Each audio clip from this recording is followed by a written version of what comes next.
Baik, hari ini firman Tuhan berbicara tentang kebangunan rohani. Kita akan buka firman Tuhan. Ya, tadi saya nggak mau bicara dulu sih soal akan dibukanya ibadah berikutnya. Ya, jam-jamnya tadi saya nggak mau bicara. Saya pikir nanti sore aja karena hubungan firman Tuhan. Tapi tiba-tiba saya diumumkan melihat respon Bapak Ibu begitu antusias. Tahu saya sih memang masih banyak yang kali pertama. Cuman mungkin Bapak Ibu tadi sungkan. Nggak apa-apa, saya bukan jebak, saya pengen tahu doa saya benar nggak sih gitu loh. Tuhan ngomong, kamu lihatlah besok katanya ya. Jadi saya memang bisa lihat gitu ya. Ada begitu banyak antara anda yang tadinya nggak sempat hadir, hari ini hadir. Merasa ada sesuatu yang terbuka. Jangan berdoa sama Tuhan begini, Tuhan kami minta pandemi berlalu. Pandemi mungkin tukar nama iya, ya, tukar nama iya. Jangan berdoa, Tuhan virus ini berlalu. Ketika kita menolak virus itu, barangnya udah ada. Yang harus kita, Tuhan berikan aku kekuatan menghadapi virus itu. Kalau kita menolak, kita nggak punya kekuatan. Begitu kita ngalami perjumpaan, nah itu pesan presiden kita, siap-siap mempersiapkan diri untuk menghadapi hidup berdampingan. Ya sekarang udah berdampingan, ya kan? Cuman kan belum dibuka. Dari beberapa negara, Oktober akan dibuka kan katanya, November akan dibuka. Artinya apa? Endemi. Artinya apa? Artinya ya kita akan berhadapan mereka. Kalau kita udah sehat kuat, udah biasa, tidak ada persoalan dengan namanya virus. Yang kita persoalkan adalah hati kita aja, virus yang dalam kita buang dulu gitu. Nggak masalah sebenarnya, ya nggak ada masalah. Pasti Tuhan ngerti lah, minggu lalu kan sudah kita dengar film, Tuhan tuh lihat lah. Tuhan bukan hanya lihat tertawan kita lagi pakai moncong begini, juga nggak keren-keren banget ya. Kemarin aku ke satu tempat ngelihat itu semua keren-keren, ganteng-ganteng, cantik-cantik, tapi moncong gitu. Saya ketawa sendiri, setiap kali saya lihat saya ketawa sendiri. Tuhan terima kasih loh ya. Artinya pakai begini tuh gak ada yang suka, bener gak? Ibu-ibu yang udah pakai lipstick, udah dandan pagi-pagi gitu ya. Habis selesai, truk tutup lagi gitu ya. Ya gak apa-apa ya, itu namanya dinamika kehidupan. Terus ada yang segala berlalu buka masker. Karena kalau nanya saya, karena kita ini kan mayoritas orang Jawa ya. Orang Jawa lebih banyak atau orang kecil? Lebih dikit. Halo Mas, orang Jawa lebih banyak nggak? Lebih banyak ya? Penduduk Indonesia? Mayoritas? Nah iya, Mas tidak akan mungkin berlalu. Kecuali kalau panggilan Jawanya Kakang. Nah, jadi kita pakai Kakang nanti. Nggak, ini guyonan loh ya, yang nonton kan banyak nih ya. Kalau nggak guyonan nanti ada tegang gitu. Oke, kita langsung saja kepada konteks firman Tuhan yang akan disampaikan hari ini. Temanya nanti kita buka dulu kitab Markus pasal yang keempat. Kalau multimedia yang punya urapan kayak kemarin cepat, bagus sekali. 35 kita baca. Ya sudah, supaya saya nggak usah pakai kacamata masa gitu. Ya, ada beberapa ayat kita mesti baca sampai dengan ayat yang ke-40 mestinya ya. Pada hari itu, waktu hari sudah petang, Yesus berkata kepada mereka, marilah kita bertolak ke seberang. Oke, lanjut. Mereka meninggalkan orang banyak itu lalu bertolak dan membawa Yesus beserta dengan mereka dalam perahu di mana Yesus telah duduk dan perahu-perahu lain juga menyertai dia. Terus lagi. Lalu mengamuklah taufan yang sangat dahsyat dan ombak menyerbu masuk ke dalam perahu, sehingga perahu itu mulai penuh dengan air.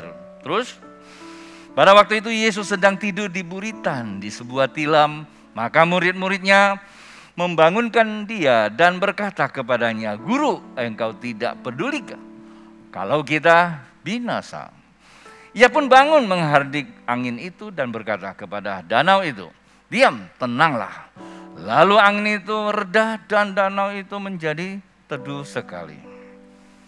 Lalu berkatalah kepada mereka, mengapa kamu begitu takut? Mengapa kamu tidak percaya?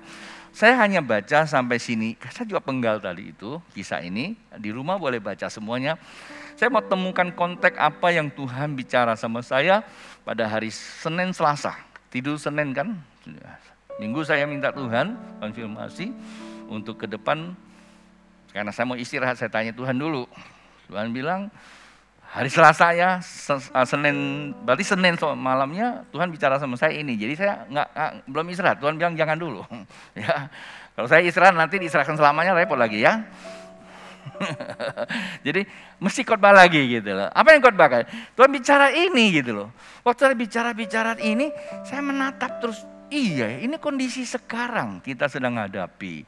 Di mana kita mulai untuk bicara? Kita mulai dari ayat yang ya, saya akan lihat beberapa catatan saya yang Tuhan ingin saya sampaikan kepada kita.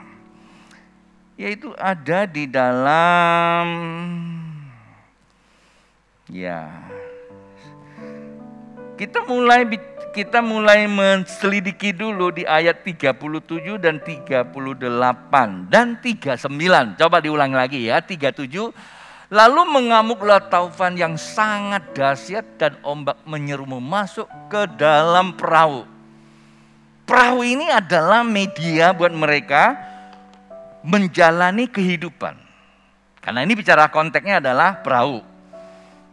Kita tidak usah bicara tujuannya dulu. Kita bicara kondisi keberadaannya. Pada hari itu, perahu yang menjadi andalan. Perahu ini bisa nggak menghantar mereka sampai tujuan? Pasti bisa. Karena perahu itu memang, namanya perahu juga kesediaannya dari manusia, tapi kan dipilih Tuhan. Kalau Tuhan memilih suatu acara di dalam kehidupan kita, Tuhan nggak pernah salah pilih. Kalau Tuhan memilih ibadah menjadi satu bagian terpenting di dalam kehidupan, nggak salah pilih. Kalau kita yang memilih, kita bisa salah. Mengerti maksud saya? Artinya kalau Tuhan sudah menetapkan sesuatu yang baik di dalam kehidupan kita, Tuhan nggak salah. Tapi bukan berarti harus kita pilih. Jadikanlah itu bagian daripada kehidupan. Ngerti gak? Perjalanan kehidupan. Kalau saya menggunakan terminologi pengertian ini adalah perahu. Kalau Tuhan sudah memilih perahu ini, memang kepunyaan murid-muridnya. Tapi Tuhan pilih untuk kita bertolak ke seberang. Yang punya ide adalah Tuhan loh ya. Salah gak kira-kira Tuhan pilih? Nggak salah. Loh mengapa Tuhan pilih? Bisa jadi ada taufan di tengah perjalanan. Maka dikatakan ya, lalu mengamuklah taufan yang sangat dahsyat dan ombak menyeru masuk ke dalam perahu. Sehingga perahu itu mulai apa? Penuh dengan air. Belum mengatakan tenggelam. Tapi kalau penuh dengan air berarti ada indikasi. Paham ya? Tenggelam. Boleh nggak kalau ini saya menggunakan, ya kalau bahasa teologi namanya transposisi. Memindahkan peristiwa masa lalu yang memang realita. Bukan dongeng. Lalu boleh nggak kalau kita mengenakan kepada masa sekarang kita sedang menghadapi namanya taufan pandemi. Pandemi itu hanya suatu simbol atau satu label. Pandemi. Karena itu label. Internasional mengatakan bahwa kita masuk ke masa pandemi. Pak Bu, pandemi ini internasional. Enggak lokal. Hanya kadang-kadang di lokalnya kita kurang perhatiin lalu sepertinya ada kecenderungan mengabaikan. Di beberapa daerah-daerah tertentu, konon katanya saya belum survei. Orang enggak mikirin. Terutama pedesaan. Mereka nggak ngerti pandemi itu makanan apa. Terus sakit, ya mereka mempunyai satu pengalaman katanya Pak Laden. Ya saya juga ngerti itu penyakit Pak Laden. Rupanya apa itu Pak Laden? Rupanya Pak Laden itu dikenal dengan sakit pinggang. Sakit-sakitan badannya kan gitu loh. Nah kalau di pedalaman di daerah mereka juga kena yang seperti itu. Gak ada masalah katanya. Kerja lagi selesai itu. Nah sebenarnya seperti itu buat orang dalam. Tapi apakah itu dibenarkan? Jangan nanya saya. Ya karena saya bukan orang pemerintah. Tapi itulah sebuah realita kehidupan. Pak Bu perhatikan baik-baik. Tetapi yang jadi persoalan sekarang bukan pandeminya. Toh nanti pandemi juga akan diganti namanya. Katanya saya juga nggak tahu kapan ya. Namanya endemi. Artinya apa? Suatu penyakit yang memang sudah menjadi ya kehidupan. Berapa lama ya kalau kita belajar pengalaman dari tahun 1918 yaitu Spanyol ya, flu Spanyol yang dulu juga galak gitu loh ya. Terus tiba-tiba sekarang masih ada nggak? Masih Lalu ada orang coba iseng-iseng mengatakan, wah makin lama virusnya makin kecil, daya nyerangnya makin lemah. Sebenarnya pendapat seperti itu nggak salah sih ya, pendapat umum ya. Tapi mereka nggak pernah coba menyelidiki, mengkaji. Menurut para ahli nggak, sama aja. Bahkan justru malah ada yang lebih tingkatnya lebih tinggi. Maka bisa kena lalu kita bisa jadi sakit juga. Tapi kok tiba-tiba dia menjadi nggak ganas seperti itu? Karena manusia ini buatan Allah. Minggu lalu ya, sore atau pagi ya? Sore kalau nggak salah saya khotbah. Tuhan menjadikan kita dahsyat. Seperti ini yang saya mau khotbahkan loh. Ya, satu hari saya khotbah. Tuhan menjadikan kita dahsyat. Apa yang dahsyat? Seluruh neurosistem kita itu sudah dikatakan 86.000 miliar. Itu luar biasa. Bisa menangkal semua virus, bahkan di dalam diri kita mempunyai suatu cairan yang namanya apa? Interferon. Interferon itu bisa berubah menjadi apa? Badai sitokin. Gitu loh ya. Kalau itu keluar kebanyakan. Nggak ada yang bisa nahan dia. Hebat banget itu. Nah, karena kita sudah bisa mengadaptasi, karena jiwa kita mulai sadar, kata kita kan aku sadar. Nah, kita sadar bahwa kita ini umat Allah. Karena kita mengenal Tuhan. Karena kita udah mulai mengenal Tuhan. Lalu kita mulai apa? Kita mengenal diri kita siapa. Ketika kita mengenal diri kita, kita baru tahu keberadaan kita di mana. Keberadaan kita itu bukanlah kebetulan, tapi karena kehendak Tuhan. Dan kalau kita tak berdaya, masih ada satu pribadi yang berdaya tanpa batas. Akibatnya imun kita terbentuk, virus menjadi lemah. Bukan virusnya lemah, kitanya kuat. Ngerti nggak? Dulu saya nggak bisa jalan ke Singkawang. Ya karena pakai kaki kan lama. Betul enggak? Lalu saya berdoa, Singkawangnya diperpendek jalannya. Sekarang saya pergi sana cuma butuh 3 jam. Dulu bisa 3-4 hari. Itu jalan kaki, bos. Terus saya doa, jalannya diperpendek. Bukan, jalan tetap sama. Tapi saya bisa bawa mobil. Nah kira-kira seperti itu Pak Bu. Jadi kesimpulannya semuanya muaranya dari siapa? Dari diri kita bersama dengan Tuhan. Ada amin? Itu yang terpenting. Oke, sekarang saya nggak usah bicara itu terlalu panjang. Kita kunci di sini dulu. Badai yang dialami sama dengan murid-muridnya, saya anggaplah ini sebuah pandemi. Dia badai angin, kalau kita virus. Menurut Anda pernah kepikir nggak kondisi pandemi ini? Nggak pernah kan? Saya kemarin coba hitung-hitung. Saya ketemu teman. Pastor, udah berapa lama Anda nggak pelayanan keluar? Itu hampir 2 tahun. Masuk bulan Maret tahun depan, udah 2 tahun ya. Terus tadi kita lihat di beberapa tempat, ya kita udah lama nggak ke sana ya. Ada sedikit keinginan juga sih, nggak salah sebenarnya. Ya namanya manusia kan. Udah berapa lama kita dikunci di sini? Terus saya pikir, bagus juga ya. Saya sebagai gembala diberikan karunia. Pertama saya diutus ke Pontianak, di dalam kitab pasal Yohanes itu katakan, barang siapa diutus Allah, dia mengajarkan firman Tuhan, sebab Allah mengaruniakan roh tanpa batas. Nah ini kadang-kadang nggak pernah disadari oleh para pendeta. Jadi pendeta lebih suka ngundang orang yang bisa membawa suasana. Loh, kekristenan bukan suasana. Kekristenan itu hadirat Allah dengan iman. Jadi masalah kalau kita sering nolak A, nolak B. Pada satu ketika model kayak sekarang nggak bisa ditolak lagi. Kamu terima, nggak bisa terima. Kenapa? Sudah kau tolak duluan. Nanti sore kita bicara itu. Puji Tuhan selama 1,5 tahun sampai 2 tahun. Saya berdiri di panggung ini hanya 3 kali saya lepas. Kalau nggak salah ya. Selama hampir 2 tahun. Pendeta pengkhotbah boleh dikasih muri mungkin ya. Tiap minggu khotbah berapa kali. Gedung sendiri tentunya, nggak kelihatan. Artinya apa? Ada sesuatu yang Tuhan perlengkapi untuk kita simak, untuk kita hayati. Itu yang terpenting. Artinya gini, pandemi yang kita alami, saya jadikan barangnya sama dengan ini. Nah sekarang saya akan kunci, kita survei dulu. Apa yang terjadi kata Alkitab?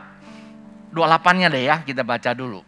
38. Pada waktu itu Yesus sedang tidur di buritan di sebuah tilam. Pertanyaannya, mengapa Tuhan Yesus tidur? Padahal dia tahu akan terjadi badai. Badai itu terjadi bukan karena Tuhan tidur. Terus tidak badai, bukan. Badai itu sudah ada. Karena itulah dinamika. Yang jadi masalah, kenapa Yesus ditidurin? Maksudnya biar dia tidur nggak enak lagi bahasanya. Ini bahasa Indonesia kan nggak boleh salah-salah bahasa ya. Sebuah tilam, maka murid-muridnya membangunkan dia berkata kepadanya, Guru, engkau tidak peduli kalau kita binasa. Nah, di kalimat ini Anda bisa lihat ya, ada suatu narasi yang menarik buat saya. Engkau tidak peduli. Ini nggak ada unsur pertanyaan loh, yang mesti dikasih K gitu ya. Tidak peduli K mestinya kan, tapi tidak peduli kalau kita binasa. Bahasa Indonesia ini merupakan sebuah apa? Ketetapan. Jadi bukan bertanya, lu udah makan belum? Itu pertanyaan ini kan. Lu udah makan? Wah, kan beda kan, berarti udah langsung vonis gitu loh ya. Jadi Tuhan itu lagi tidur, dikatakan tidak peduli kita akan binasa. Kan kira gitu. Jadi nggak salah, kita nggak boleh salahkan murid. Dalam kondisi panik, orang bisa ngomong apa saja. Mungkin kita juga bisa seperti itu kan, Pak Bu, bisa ngerti nggak maksud saya? Masih bisa ikuti bahasa saya di sini mau di rumah? Yang di rumah pasti saya nggak bisa lihat tangan Anda. Senyum-senyum saja lah ya. Jangan masuk ke dapur lalu makan duku gitu ya. Duku udah mulai mahal. Oke, saya nggak panjang-panjang di sini. Kalau buat seminar ini bagus sekali. Tapi saya mau jadikan ini sebagai topik bahasan kita, sebagai tema kita. Ada satu kalimat berkata, maka murid-muridnya membangunkan dia. Kata bangun di sini saya kunci menjadi topik. Apa yang dibangunkan? Membangunkan Yesus. Mereka membangunkan Yesus. Lalu kita mau bangunkan siapa sekarang? Membangunkan rohani kita. Karena ini Yesus di dalam loh. Rohani itu bukan di luar loh. Seringkali kita ini punya pemahaman menurut saya ada sedikit kekeliruan. Karena kita menginginkan kebangunan rohani itu dari luar. Akibatnya kita cari ke hulu dan ke hilir kebangunan rohani.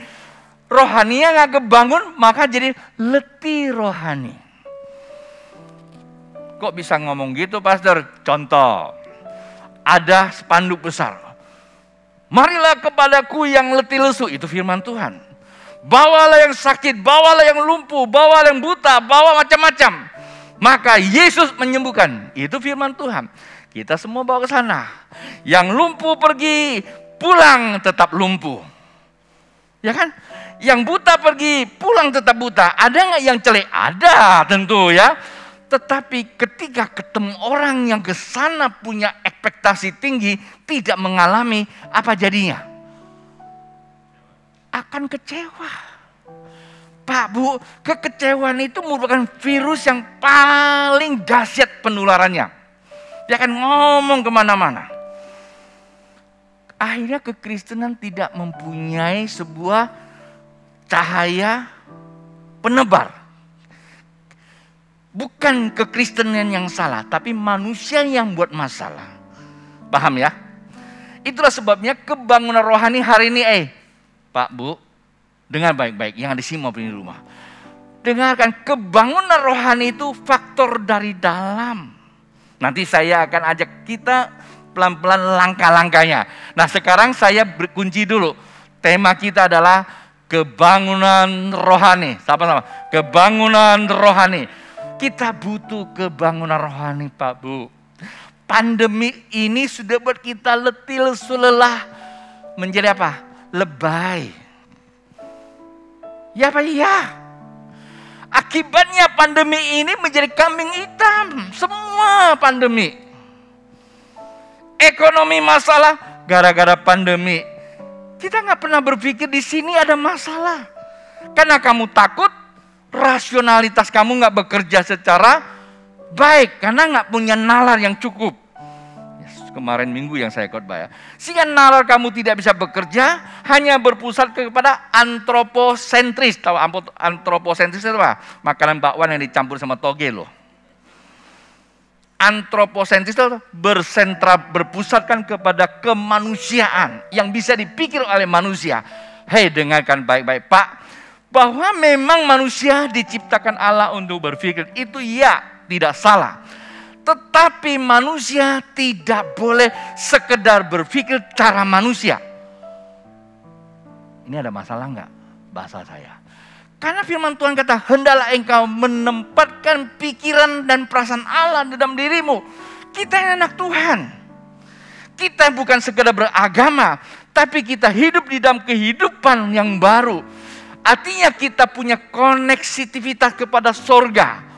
Itulah sebabnya kita tidak hanya berpikir apa yang bisa kita lihat, yang bisa kita perhitungkan berdasarkan sebuah kajian ilmiah masa lalu. Tapi kita bisa berpikir secara alkitabiah. Disebut apa? Secara teleologi, artinya apa? Juga telenya Allah. Itu yang digambarkan oleh Yosua dan Kaleb. Cara manusia ketakutan. Pak, Bu, di sini mau beli rumah. Berapa banyak yang ketakutan dalam masa keluar dari Mesir? Hampir semuanya. Berapa banyak yang masuk? Sejarah kita mencatat, kalau enggak mendidik kita menjadi orang yang dibedakan, saya enggak ngerti pengajaran dan agama apa yang bisa buat kita menjadi orang yang dibedakan. Hanya dua, Yosua dan Kaleb. Pertanyaannya, mengapa mereka bisa seperti itu? Mereka memang hidup di dunia. Mereka masih memerlukan semua hal-hal dunia. Nggak salah kalau mereka dikatakan itu duniawi. Memang betul. Tapi mereka ini tersambung kepada sorga, sang empunya kerajaan Allah yang bisa membawa kita sampai kepada tujuan yang sudah dirancangkan buat kita. Itulah sebabnya Alkitab berkata dia tidak merencanakan kita kecelakaan. Tapi fakta, kita akan mengalami namanya badai. Itu namanya dinamika. Itulah sebabnya Allah punya misi, bukan ambisi. Misi Allah itu memperlengkapi orang percaya supaya masuk dalam rancangan dia yang sempurna, yaitu Taman Eden, bukan Taman Edan. Dengarkan Pak, Bu, Taman Eden, yang Taman Eden, bukan Taman Edan. Bukankah hari-hari yang kita lihat Taman Eden atau Taman Edan? Setelah jatuh dalam dosa, kita berpindah dari Taman Eden menjadi apa? Taman Edan. Apa sih terjemahannya? Tidak usah kita persoalkan. Tapi saya hanya mau ajak kita untuk memahami. Kalau kita bisa baca Alkitab, waktu manusia ditempatkan ke Taman Eden, pertanyaannya Taman Eden itu baik atau buruk? Oh, baik banget. Tapi apakah kita di sana lalu huraba sakaraba sikaraba rabasana rabasini? Enggak kan? Apa kata Tuhan? Kalau kita lihat Alkitab, manusia itu ditempatkan di tengah-tengah Taman Eden. Untuk apa? Untuk mengusahakan. Tepuk sini ya. Ini perlu dipakai. Rasionalitasmu harus dikonek ke atas supaya mengalami pencerahan roh. Ada peningkatan kecerdasan jiwa. Maka tubuh kita mempunyai kekuatan menghadapi setiap tantangan. Sampai usia tuamu engkau tetap kuat seperti engkau dulu muda. Jangan kita muda kerja, uang udah banyak di bank sudah. Tapi belum tua sih, udah sakit-sakitan. Nggak apa-apa sih. Kalau nggak gitu rumah sakit juga tutup ya. Dokter juga repot. Ayub mana? Bagus Anda sekolahkan anakmu dokter. Karena banyak orang yang koslet sini dia perlu cari dokter. Kalau semua ikuti firman Tuhan, ya dokter nggak laku. Kesia, kalau dokter nggak laku, jadi pendeta. Nggak berani amin pula dia. Aku ini dulu konsultan. Saya punya ilmu nggak berlalu loh. Hari ini konsultan tuh masih diperlukan. Tapi sekarang aku menjadi konsultan rohani kan. Kira gitu loh. Kita berani mengambil sebuah tindakan sesuai dengan firman Tuhan. Terlalu lama di sini ya. Oke, saya ajak kita untuk mentelusuri. Bagaimana langkah membangun yang disebut kebangunan rohani atau kebangunan iman kita yang selama ini ditidurkan, didinabobokan karena pandemi, ketakutan sana, takut sini, terlalu banyak kita menyerap informasi media yang kita sendiri tidak tahu persis, tapi kita terima mentah-mentah buat kita semakin hari semakin kecil, semakin kecil, semakin kecil. Di hadapan Allah kita semakin besar, di hadapan manusia dan COVID kita makin kecil. Masalah kita, udah jelas seorang raja berkata, jikalau engkau takut menghadapi segala sesuatu yang terjadi, kecil kekuatanmu. Kita berani bukan kita nekat, kita berani karena kita punya ukuran yang pasti, yaitu ukuran dari sorga. Kalau berani ukuran cuma vaksin, berapa banyak orang yang vaksin mati juga. Boleh vaksin nggak? Boleh. Tapi ukuran kita bukan itu Pak. Itu ukuran ilmu pengetahuan terukur terbatas. Paham nggak? Ukuran ilmiah, ilmu pengetahuan terukur terbatas.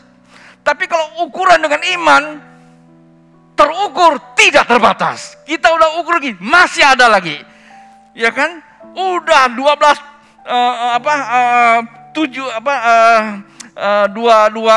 ikan, 5 ketur roti. Itu kalau ukuran manusia nggak cukup. Tapi ukuran Allah tambah lagi, tambah lagi, tambah lagi. Sisa 12. Itulah anak Allah yang diberkati. Kita jadi ketakutan. Lalu kita ciptakan firman sendiri. Sembunyi saja di rumah.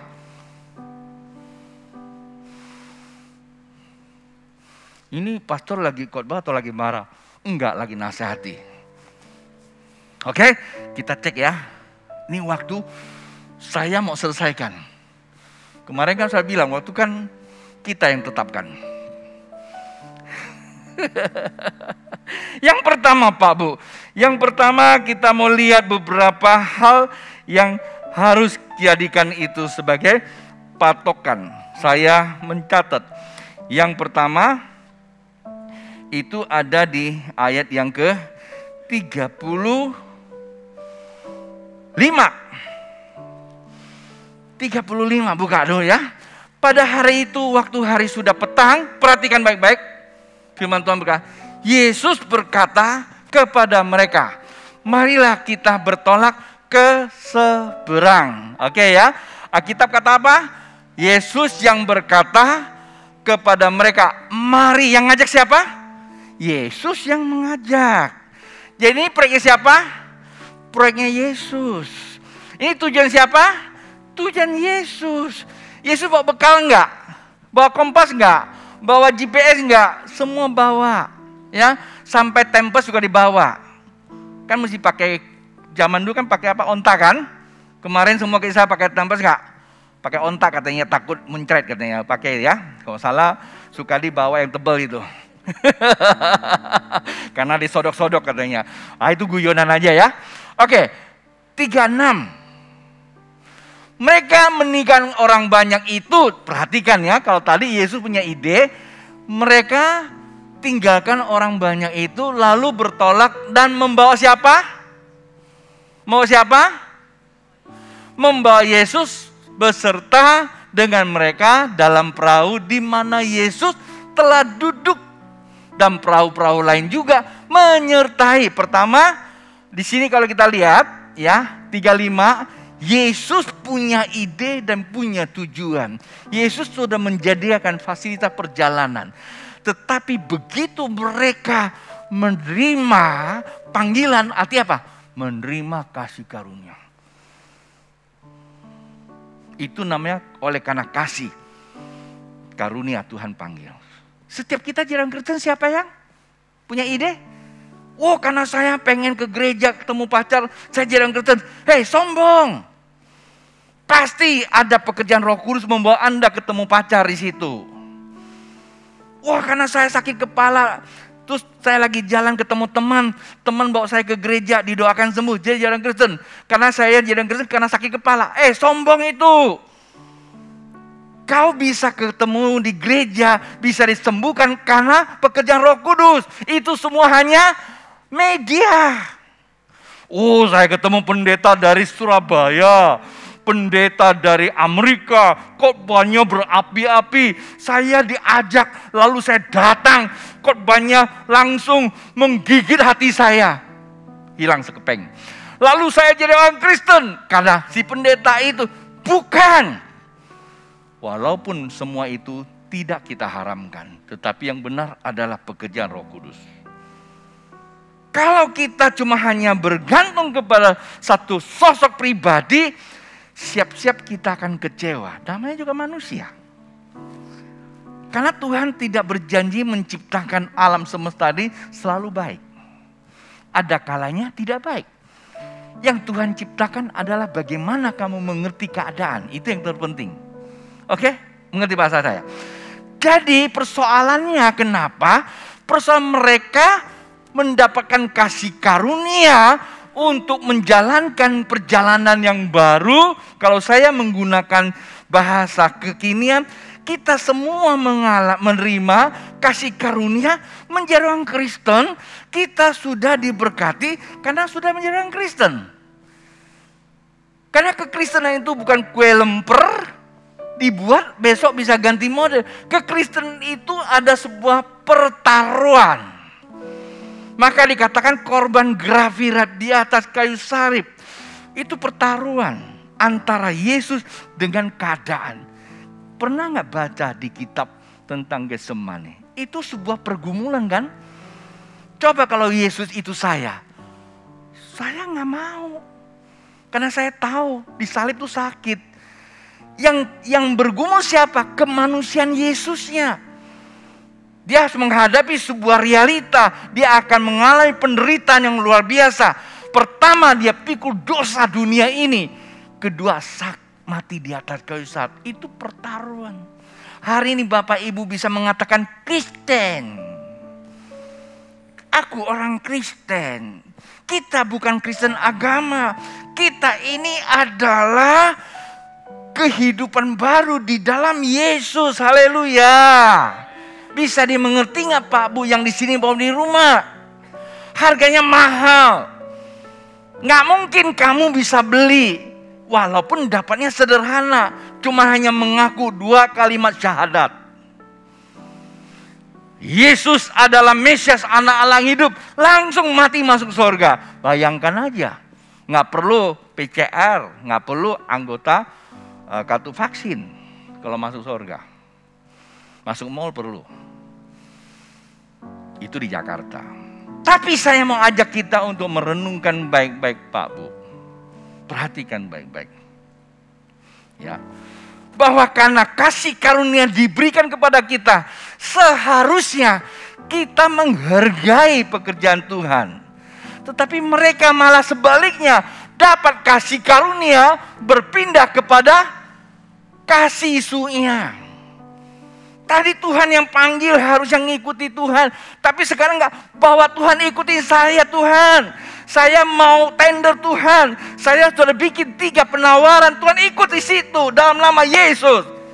Anda sedang membodohkan dirimu sendiri. Hebat Anda yang ada di kontraktor. Saya enggak mau jadi kontraktor. Saya berhenti. Saya tutup usaha saya karena saya tahu zaman-zaman saya dulu sebagai kontraktor tender nggak pernah murni. Saya pribadi punya beberapa perusahaan, saya pasti menang. Anda kalau tahu perusahaan saya diantaranya ada grupnya di Bimantara. Tahu Bimantara kan? Zaman-zaman dulu kan masih benderanya Berjaya. Nggak usah sebut namanya, sekarang repot dikejar-kejar. Tapi kita sadar bahwa itu. Tapi kita orang Kristen, doa dulu. Anak buah saya tuh kalau nonton saya, dia bisa ketawa dia. Doa dulu. Gimana doa? Kamu sudah membuat sebuah strategi seperti itu. Kamu membohongi diri sendiri. Itu namanya kasih sunya. Paham nggak apa kasih sunya? Nekat berani mati katanya. Ini bahasa Teochew tuh, kasih itu berani mati. Ya, sunya itu untung-untungan. Kita bukan hidup dalam kasih sunya, hidup dalam kasih karunia. Akibatnya apa yang terjadi? Akibatnya jadi badai. Penyebab badai itu karena kamu hidup dalam kasih sunya. Untung-untungan saja. Benda orang main ambil, uang orang main ambil. Itu masalahnya Pak Bu, gitu loh ya. Nah, kita lihat ya, kasih karunia itu sifatnya gimana sih? Coba kita buka Keluaran pasal yang ke-33, 13 dan 14. Agak panjang ya hari ini khotbah ya. Keluaran pasal yang ke-33, 13, 14. Kita lihat sifat dan energi kasih karunia. Maka sekarang jika aku kiranya mendapat kasih karunia di hadapanmu, beritahukanlah kiranya jalanmu kepadaku. Kasih karunia sifatnya apa? Sifatnya itu adalah mengenal engkau. Perhatikan, mengenal engkau. Itu kasih karunia. Kasih karunia adalah pengenalan kepada Allah. Pengenalan itu bukan cuma hanya kata orang. Oke? Maka Musa minta jalannya. Supaya aku tetap mendapatkan apa? Kasih karunia di hadapanmu. Ingatlah bahwa bangsa ini umatmu. Ini doanya Musa. Kita semua umat Allah. Kita memang perlu kasih tahu sama Tuhan ingat. Tapi ingat, Tuhan sudah ingat sebelum kita ngomong ingat. Kita belum bisa ngomong ingat, Dia sudah ingat. Halo? Anda belum bisa ngomong ingat, Dia sudah ingat. Anda belum bisa lihat, Dia sudah bisa lihat. Dia lebih tahu daripada kita. Nah, artinya Tuhan selalu menyertai kita. Peran kasih karunia, energinya di ayat yang ke-14. Lalu berfirmanlah, aku sendiri hendak membimbing engkau dan memberikan ketentraman kepada engkau. Apa ini bunyinya? Itulah kasih karunia. Kasih karunia itu istilah, kasih itu suami, karunia itu istri. Baru punya anak. Gimana caranya suami istri punya anak? Hubungan keintiman. Kasih karunia itu adalah bergandengan tangan dalam satu kasih. Kasih karunia itu berdampingan. Hidup berdampingan Pak Bu. Bukan hidup dengan antroposentris. Kalau soal kerjaan, Tuhan ada di gereja. Gua yang ngatur. Gua yang buka tender. Gua yang ngatur semua keuangan. Kalau merasa dirugikan, Tuhan entar aja. Gua duluan. Itu namanya apa? Egosentris. Kasih karunia itu adalah smart. Selalu mengikuti arahan Tuhan. Mengerti nggak? Itu kasih karunia. Nah, apa yang terjadi? Mereka menolak kasih karunia. Karena membawa Tuhan Yesus. Artinya apa? Jauh dari kasih karunia. Coba kita lihat kalau jauh dari kasih karunia apa yang akan terjadi. Ibrani pasal 12 ayat 16.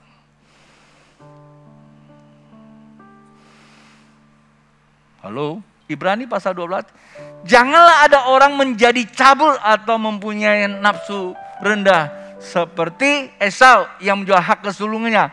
Ya ke-15 ya, sorry. 15 ya. Jagalah supaya jangan ada seorang pun menjauhkan diri dari apa? Kasih karunia Allah. Itu tadi mereka apa? Jauh kan? Karena bukannya ikut Yesus, tapi Yesus dibawa. Artinya apa? Ada kudeta spiritual, kudeta rohani. Jauh dari kasih karunia itu namanya kudeta rohani.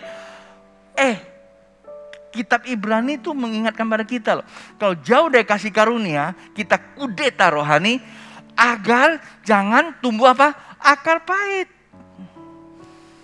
Kalau kita hidup dalam antroposentris atau namanya egosentris, kan ini yang cenderung jadi. Betul nggak? Akar kepahitan. Coba. Kalau kita selalu berpusatkan kepada ego, gampang nggak tersinggung? Gampang nggak marah nggak? Paling-paling pindah gereja kan? Betul nggak? Aku khotbah Anda tersinggung, pindah gereja. Dia pikir pindah gereja selesai masalah. Anda menolak kebenaran, dimanapun kebenaran Anda berada, Anda akan tertolak. Itu nanti sesi kita sore. Hidup kita tidak akan menjadi orang yang diberkati, karena kita menolak berkat masalahnya. Kita cuma yang enak-enak aja. Enak belum tentu benar. Benar pasti enak. Itu aja. Apa? Akar pahit menimbulkan kerusuhan dan yang mencemarkan banyak orang. Tuh. Kalau jalan dengan ego, maka ada yang banyak tanya saya, B, ini boleh nggak saya lakukan? Saya nggak punya kompetensi melarang kamu. Karena ini adalah hidup di zaman yang serba hedon. Apapun dibolehkan. Saya boleh begini nggak? Saya boleh keriting rambut, boleh panjang rambut. Semua ditanya. Saya kalau bilang boleh, nanti saya jebak kamu. Saya nggak ngerti. Persoalannya bukan soal boleh atau tidak boleh buat saya ya. Persoalannya di mana kau berada, jadi berkat nggak? Lah kalau saya pendeta, rambut saya kribonya yang saya sengaja. Lalu sebelah kuning, sebelah merah. Ya kalau di Singapura nggak apa-apa. Lah kalau di Pontianak dianggap bingung saya. Betul nggak? Satu hari saya bawa teman-teman ke Singapura. Melihat penarinya semua. Ada satu penglihatan yang cukup membahayakan menurut saya. Karena antara celah bawah, bagian bawah sama bagian atas menimbulkan celah. Yang dibuka celah pas di sini. Udah gitu ada tatoan lagi. Wah nari-nari. Terus tim saya, Pak, B, itu kalau kita pulang buat begitu penari mantap tuh, menarik jiwa. Kamu bukan narik jiwa ke Tuhan, ke neraka saya bilang. Karena ini akan mentikma mereka. Sana kok boleh, itu Singapura. Ya kan? Begitu lihat pemusiknya, saya bingung. Tadi saya perhatiin Erik, nggak apa-apa Erik, saya tidak ada. Ya. Di sini kuning, di sana merah. Di tengah-tengah berdiri. Waduh mantap sekali. Itu kalau di Pontianak, saya langsung undang dia ke depan, autokol, tumpangin tangan, langsung peyang dia. Tanya saya boleh nggak? Bukan soal boleh tidak, jadi berkat nggak? Kalau itu jadi berkat, monggo. Kan udah sekarang nggak boleh kita larang-larang orang, betul nggak? Tapi mari, biarlah hati nurani ini yang bekerja. Jangan kita kehilangan akal, kehilangan nalar, semua diterima. Sana boleh, kita ikut boleh. Oke, nah menimbulkan kerusuhan dan mencemarkan katanya kalau kita terlalu egosentris. Lalu kita tutup poin ini ya. Buka Lukas pasal yang ke-15. Kamu diri gak apa-apa, masih panjang. Ini baru poinnya belum satu lagi, setengah baru. Jemaat masih mau ikuti gak? Kalau nggak mau aku tutup udah nggak apa-apa. Ancam lagi. Lukas pasal 15. Saya rangkum ini. Pasal 15 ayat 11. Yesus berkata ada seorang mempunyai 2 anak laki-laki. Ayat yang berikutnya. Kata yang bungsu kepada ayahnya, Bapak berikanlah kepadaku bagian harta milik kita. Perhatikan. Harta milik kita, milik kita, milik kita. Dalam bahasa Indonesia milik siapa? Milik kita. Punya siapa itu? Punya siapa? Punya Bapak. Anak itu cuma aja ngalami keberkatan aja. Itu namanya apa? Kasih karunia. Yang menjadi hakku, nah ini dia nih. Ini namanya pengambil alihan. Milik kita. Sekarang hakku. Dia minta haknya, bagiannya. Boleh nggak? Nggak salah Tuhan. Lalu ayahnya membagi-bagikan harta kekayaan itu di antara mereka. Ayat 13. Beberapa hari kemudian anak bungsu itu menjual seluruh bagiannya. Itu lalu pergi negeri yang jauh. Di sana memboroskan harta miliknya. Coba yang dipakai milik kita. Nggak habis dia. Karena kalau kita tuh ada Tuhan. Hey. Nya larang saya kata hey. Saya takut tidur dia bilang gitu. Pak Bu dengar, milik kita nggak pernah hilang harusnya. Kadang-kadang kalau di tangan kita lupa kata kitanya. Kita kata aku punya. Tuhan nanti di gereja saja kalau saya ingat. Ini salah besar. Itu kasih karunia kita tukar dengan kasih sunya. Ini yang jadi persoalan dalam kehidupan kita. Terjadilah goncangan keimanan. Maka dikatakan apa? Memperhata miliknya itu dengan hidup berfoya-foya. Egosentris. Kita nggak pernah merasa ada Tuhan. Kita tuh pikir kita punya waktu sendiri. Aku mau ke gereja aja. Nggak mau nggak apa-apa kok, urusan saya apa sih? Betul, nggak ada yang mau ngurusin kamu lah. Tapi kamu itu ada di dunia. Kamu itu menjadi objeknya Allah. Menjadi targetnya Allah. Allah mati buat kamu. Saya ini utusan Allah. Ingetin kamu. Lu marah sama gua gak apa-apa. Tapi lu kalau menolak kebenaran, lu akan ditolak oleh Allah. Tempatmu tidak ada lagi di sorga. Ngerti gak maksud saya? Ini terkadang kita ini galau, kacau jadinya. Cemar karena kita terlalu hanya pada posisi ini. Kita merasa wah hidup ini gak usah diatur, bebas. Betul, Tuhan gak mau atur kamu. Tapi Tuhan memberikan guidance buat kita untuk berjalan bersama dengan Dia. Mengerti gak maksud saya? Oke, 14-nya. Setelah dihabiskannya semuanya, timbullah bencana kelaparan di dalam negeri itu. Dan ia pun mulai melarat. Ini badai lagi nih. Kalau tadi badai angin, kalau ini badai sitokin kalian. Ya, itu badai terjadi bukan ngalami badai bukan karena Tuhan hartanya, karena dia ngambil hartanya Tuhan yang harus milik kita, dia ngalami badai. Badai sudah ada, bukan dia pencipta badainya. Lalu lagi lah, 15. Lalu pergi dan bekerja pada seorang majikan di negeri itu. Orang itu menyuruhnya ke ladang untuk menjaga babinya. Baik, 16-nya. Lalu ingin mengisi perutnya dengan ampas yang menjadi makanan babi itu, tetapi tidak seorang pun yang memberikannya kepadanya. Saya ingat sekali waktu saya ke Toronto. Di situ ada terjadi kebangunan rohani, pekerjaan Tuhan. Tetapi sebenarnya pekerjaan Tuhan tidak salah. Setelah beberapa tahun kemudian pekerjaan Tuhan yang semulanya dari Tuhan terjadi pengambil alihan dengan gaya dan caranya manusia. Akibatnya bukan lagi kebangunan rohani, tetapi adalah strategi rohani manusia. Bagaimana caranya memaksa orang datang ke sana. Itu yang pernah terjadi. Saya ngomong begitu memang kejadian. Ada bukunya. Saya nggak tahu sekarang sudah berubah atau belum. Pak, Bu, saya mau ingatkan kepada kita. Bahwa ketika kita mengalami sebuah stagnasi karena kelalaian kita. Kita jarang mau kebangunan rohani yang murni.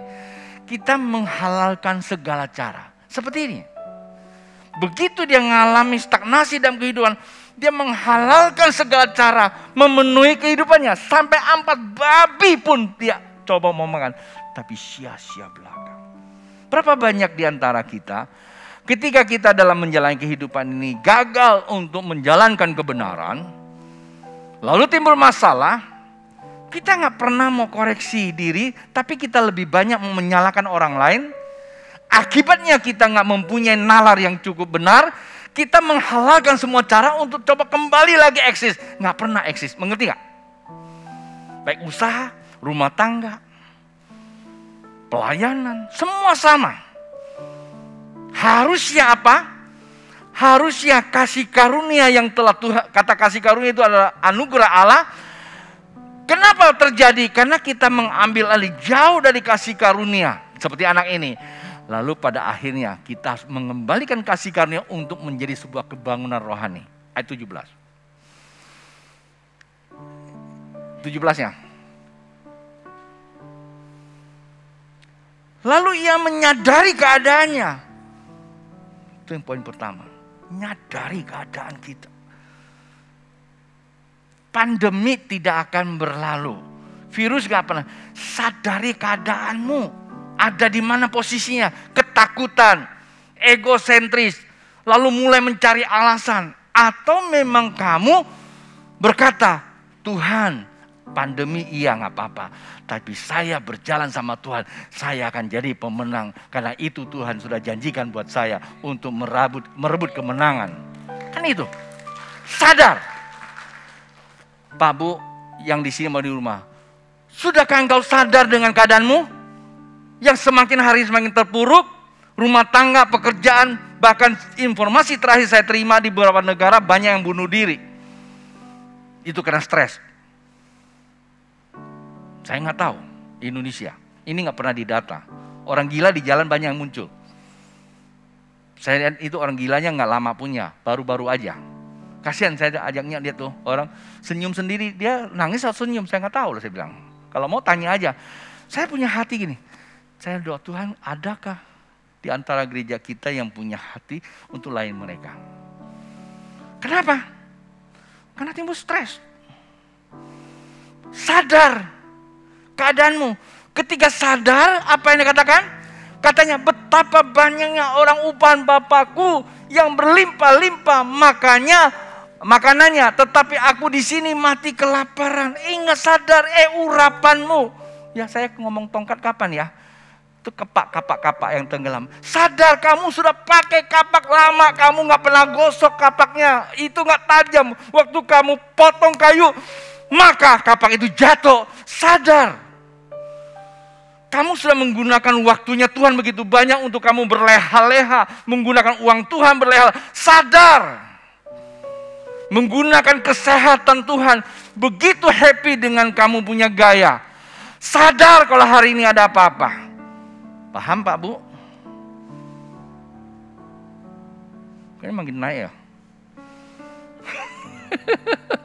Sadar. Lalu apa yang terjadi sadar? 18. Aku akan bangkit dan pergi kepada Bapakku dan berkata kepadanya, Bapa, aku telah berdosa terhadap sorga dan terhadap Bapa.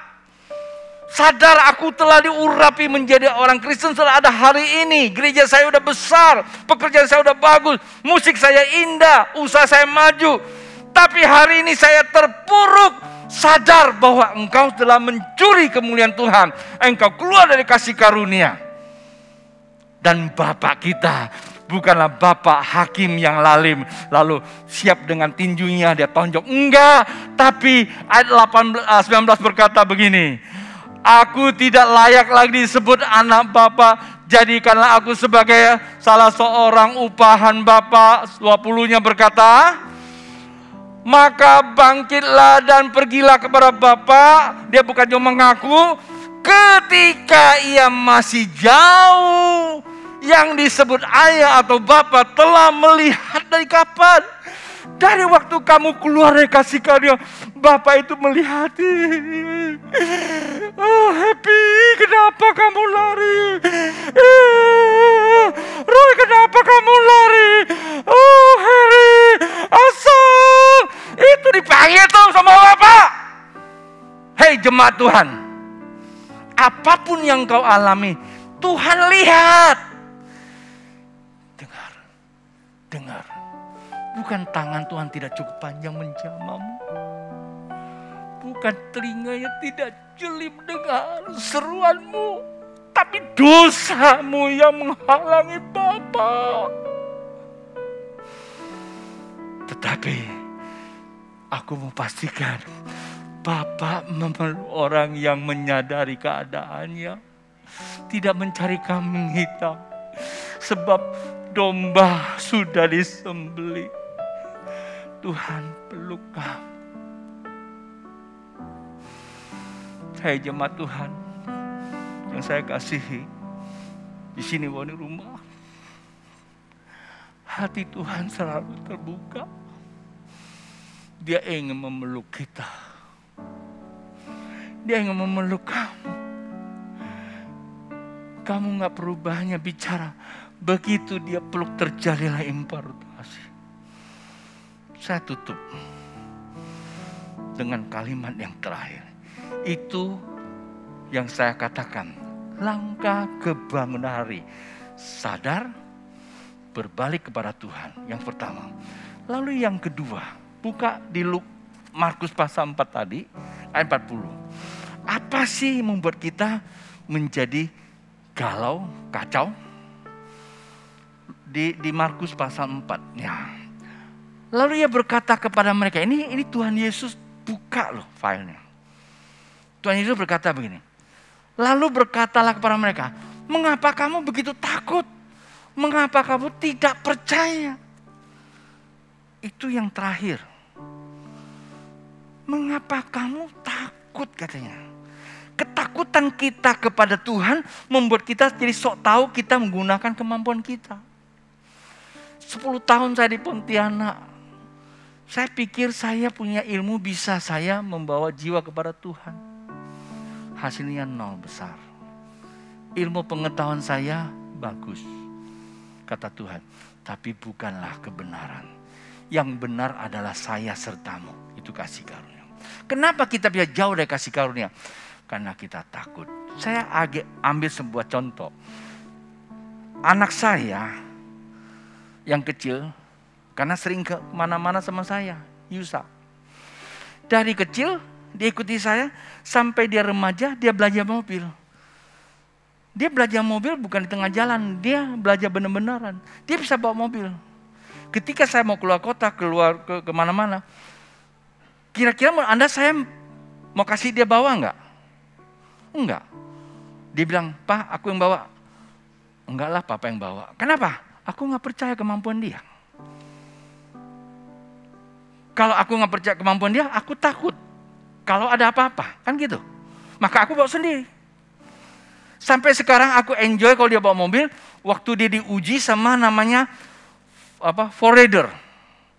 Waktu ngata Pak Yos pulang, itu pulangnya itu macet. Kami dikawal sama forerunner depan 2, belakang 2. Ada 6 mobil iring-iringan. Itu macet jalannya tuh kayak apa tau gak? Wah, saya bilang huraba sakaraba sikuraraba. Dia yang bawa. Tapi gapenya dia ngerem. Kalau saya mungkin udah tabrak. Ngerem kiri ke kanan. Dari Cikarang atau di mana ya? Sampai di Jakarta selamat walafiat. Dia lulus. Sekarang dia mau bawa kemanapun, mau ke Kuting, lu yang bawa deh. Artinya saya udah percaya. Dan mengakui kemampuan dia. Nah itu yang terakhir. Yang pertama, kamu harus sadar. Berbalik kepada Tuhan. Yang kedua, percaya dan mengakui Tuhan kaulah yang mempunyai hidupku. Kuserahkan sepenuhnya kepadamu dan kehendakmu lah yang jadi. Engkau akan lihat kebangunan rohani terjadi dalam dirimu. Maka apa yang tidak mungkin bagi manusia, bagi Allah tiada mustahil. Mari bangkit berdiri.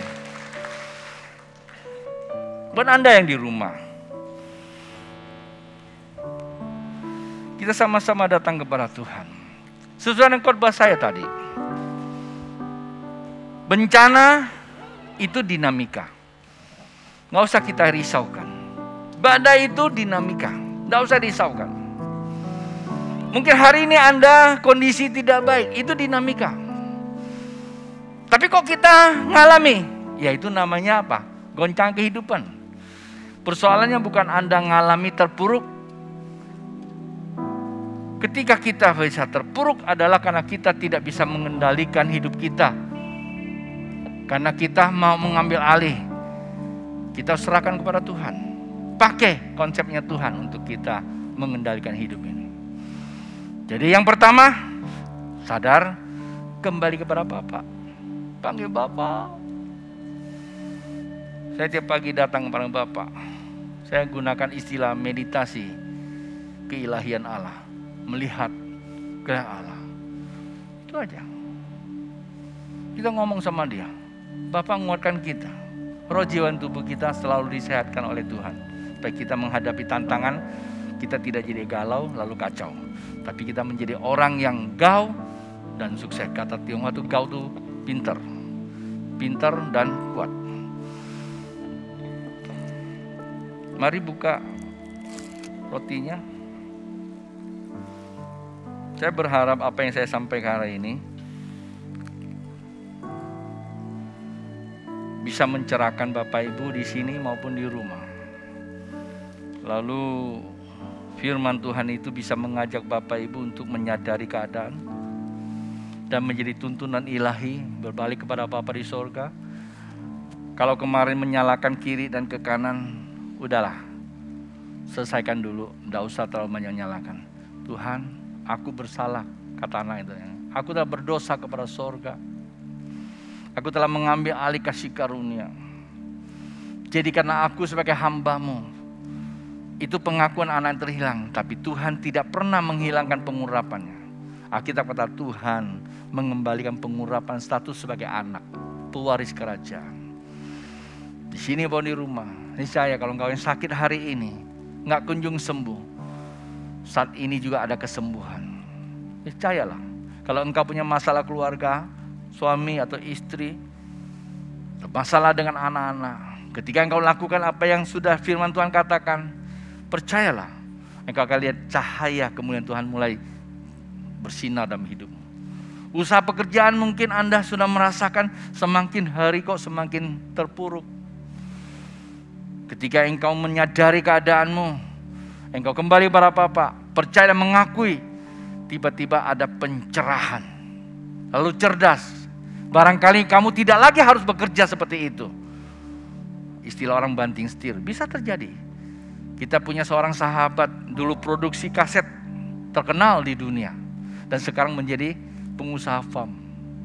Buat jus. Dia berani. Karena dia tahu bahwa Tuhan suruh. Yang penting ketemu Tuhan dulu, bukan ketemu Kang Tao. Di luar banyak Kang Tao, tapi hati-hati. Kalau Anda tidak ketemu Tuhan, Anda cari Kang Tao akan buat kamu, maksudnya can ya, kesempatan. Anda cari kesempatan terus cari proyek, cari sana, cari sini. Anda tidak beres sama atas, Anda semakin tenggelam ke dalam.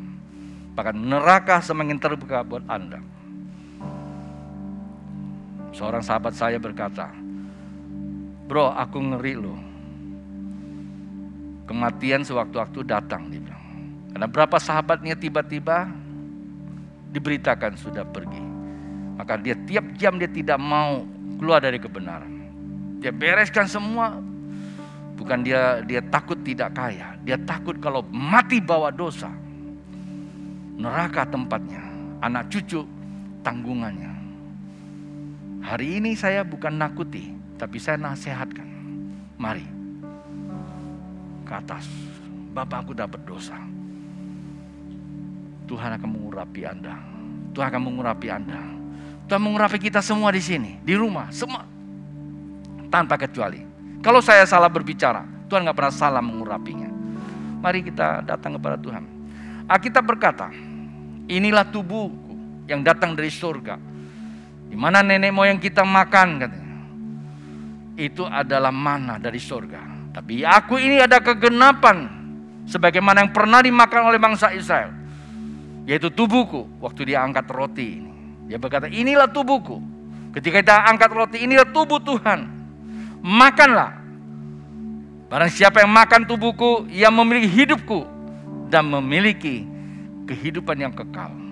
Barang siapa yang menolak tubuhku, dia sudah ada di dalam penghukuman. Bukan lagi penghakiman, sudah penghukuman.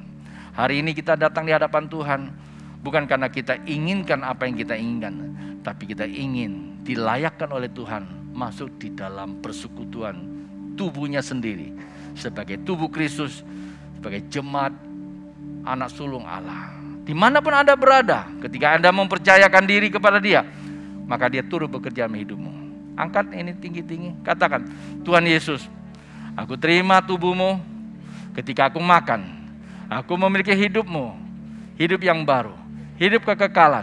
Segala sakit penyakitku dilepaskan, kutuk dilepaskan, kebodohan dilepaskan, kemiskinan dilepaskan, segala persoalan-persoalan yang kualami dilepaskan. Hari ini aku sudah menerima kehidupan yang baru di dalam kelimpahan-Mu, dalam kerajaan Allah yang tidak terbatas. Aku minta dalam nama Tuhan Yesus, urapan-Mu aku terima. Amin. Mari kita makan bersama.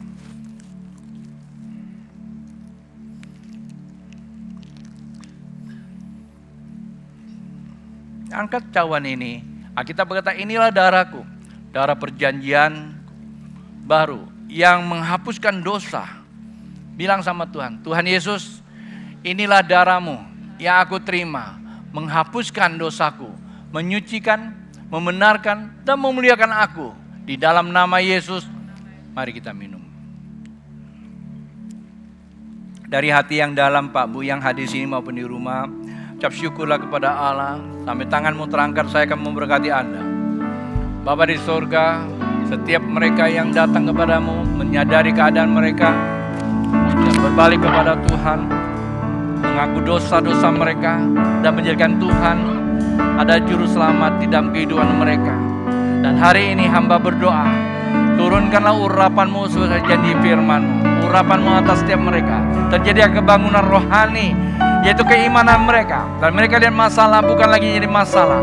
Setiap masalah yang datang justru menjadi berkat di dalam kehidupan mereka. Yang sakit ada kesembuhan, yang bersedih ada penghiburan, yang lemah ada kekuatan, persoalan rumah tangga ada jalan keluar, usaha pekerjaan mendapatkan pencerahan yang baru. Buat mereka-mereka yang sedang bergumul dalam banyak hal, Tuhan Engkau buka jalan. Buat Anda yang kali pertama datang di tempat ini, apapun yang menjadi pergumulanmu, di dalam nama Tuhan Yesus, seturut dengan itu Tuhan menjawab. Buat Anda yang kali pertama mengikuti melalui online juga, di rumah atau di mana saja, ketika Anda percaya sebagaimana firman Tuhan katakan, sesuai dengan itu juga Tuhan menjawab setiap kebutuhanmu. Buat Anda semua yang sedang merencanakan pekerjaan yang baru, Allah membuka jalan kalau itu sesuai dengan Tuhan. Mari Bapak Ibu yang dikasihi Tuhan, bersatu hati kita memberkati bangsa kita. Bapak, kami memberkati bangsa kami Indonesia, Presiden Joko Widodo, istri dan anak, Wakil Presiden Ma'ruf Amin, istri dan anak-anak mereka, dan seluruh Menteri Indonesia Maju, Lembaga Tinggi Negara, MPR, DPR, TNI, Polri, Jaksa Tinggi, Kehakiman. Kami bawa kepada Tuhan, kami berdoa mohonkan penyertaan Tuhan di dalam setiap kehidupan mereka. Apapun yang mereka kerjakan, Tuhan turut bekerja. Pemerintah daerah, gubernur, wakil gubernur, bupati, wakil bupati, sampai kepada camat, lurah tingkat terendah, kami bawa kepada Tuhan. Kami berdoa buat mereka ya Bapa. Mohonkan penyertaan-Mu untuk pemerintah daerah di dalam menjalankan fungsi pemerintahan mereka. Kami juga berdoa para tenaga medis yang bertugas di rumah sakit dan puskesmas, di kota maupun di daerah. Mohonkan pertolongan Tuhan atas mereka, kesanggupan mereka, kekuatan mereka untuk melayani setiap mereka yang sedang mengalami sakit penyakit apapun. Tuhan tolong mereka. Kami juga berdoa buat para tenaga pengamanan, baik Satpam, Hansip, tentara, polisi yang bertugas di kota atau desa. Mohon penyertaan Tuhan buat mereka. Demikian kami juga berdoa buat para pelayan, para pekerja transportasi darat udara. Tuhan, kami mohonkan penyertaan-Mu di dalam tugas mereka. Dan kami juga berdoa ya Tuhan, buat para pekerja maupun tenaga-tenaga yang melayani mercusuar radio pantai ATC. Tuhan, tolong akan mereka. Kami tahu Engkau Allah kami. Dan saat ini hamba berdoa buat hamba-hamba Tuhan maupun gereja-gereja Tuhan di kota dan desa, atau hamba Tuhan dalam perjalanan, saudara kami dalam perjalanan. Kami serahkan kepada Tuhan, jemaat Tuhan yang hadir sini maupun di rumah, dalam kondisi apapun. Kami percaya bahwa Allah selalu melihat dan Allah sanggup melakukan perkara yang besar. Jemaat yang dikasihi Tuhan dan saya kasihi, ibadah kita sudah berakhir. Dan angkatlah persembahan-Mu kepada Tuhan, baik persembahan syukur-Mu, pengembalian janji-Mu, maupun juga perpuluhan yang menjadi haknya Tuhan. Dan saat ini terimalah berkat kasih karunia dan kasih setia, dan pulanglah dan membawa berkat dari surga di dalam nama Bapa, persekutuan yang indah yang dikemas di dalam Yesus Kristus oleh Roh Kudus dari saat ini sampai Yesus datang kedua kali. Yang percaya katakan amin.